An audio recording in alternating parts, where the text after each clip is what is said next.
பச்சை பயிர் வச்சு என்ன பண்ண போகிறோம்? பச்சை பயிர் வச்சு சாப்பாடு செய்யலாம். ஏய் கரெக்டாக சொல்லித்தரா. செய்யலாமா பச்சை பயிர் சாதம்? எப்படி பண்ணுறதுன்னு பார்த்துக்கலாம். ஓகே, ஃபஸ்ட்டு பச்சை பயிர் எடுத்து நல்லா வறுத்துட்டு என்ன பண்ணுறதுன்னு சொல்கிறேன். ஓகே, பச்சை பயிரை இந்த அளவுக்கு நல்லா சிவப்பாக வறுத்துக்கணும். அந்த பச்சை பயிரை அடித்து பல்ஸ் மோடில் அப்படியே அடித்து நல்லா ரைஸ் வந்து கழுவி வச்சிருக்கு அரிசி அதில் போட்டு மிக்ஸ் பண்ணி ஊற வச்சுட்டு அப்படியே சமைக்க வேண்டியதான். ஓகே, கடலை எண்ணெய் கொஞ்சம் ஊற்றிக்கலாமா? செய்றீங்க பார்க்கலாமா? என்ன செய்யலாம்?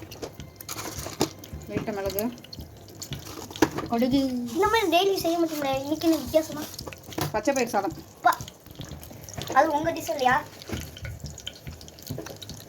இது மாதிரி நாங்கள் செஞ்சது இல்லையா? ஏன் தம்பி செஞ்சுட்டு அப்புறம் ஏன் சும்மா போய் பேசுறீங்க? தெளிங்க. சும்மா கேட்டு ஒரே மாமா போட்டுக்கேன். ஏது போட்டு வை வைக்கணும்.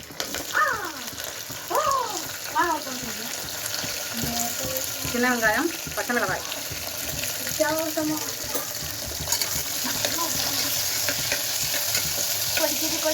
நல்லா வதக்கணும். வெங்காயம் நல்லா வதங்கிடுச்சு. அதுக்கு தக்காளி போட்டு நல்லா வதக்கணும். இதில் பூண்டு போட்டிருக்கோம்.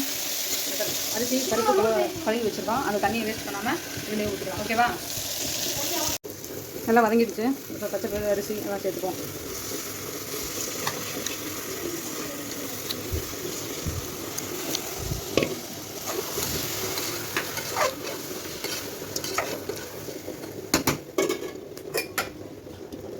ஒரு டம்ளர் எடுத்துருந்தோமா அரிசி. இல்லை பெருங்காயத்தூள்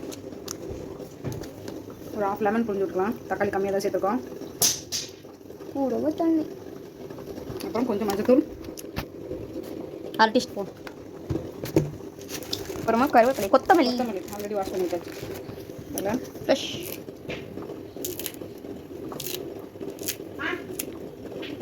அவ்வளோதான். தேவையான அளவு உப்பு சேர்த்துக்கலாம். அவ்வளோதான். இங்கே வச்சு மூடி வச்சுட்டு விசில் வந்தோடனே எடுத்துக்கலாம். என்னது மஜு? 3 விசில் விட்டு எடுத்தாச்சு. சாப்பாடு எப்படி வந்துருச்சு பார்த்தீங்களா? சூப்பராக வந்துருச்சா? பச்சை பயிர் சாதம் ரெடி. இதுக்கு தயிர் போட்டு சாப்பிடலாம். இல்லைனா சைட் டிஷ் எக்கு. சாப்பிட்டு பாரு.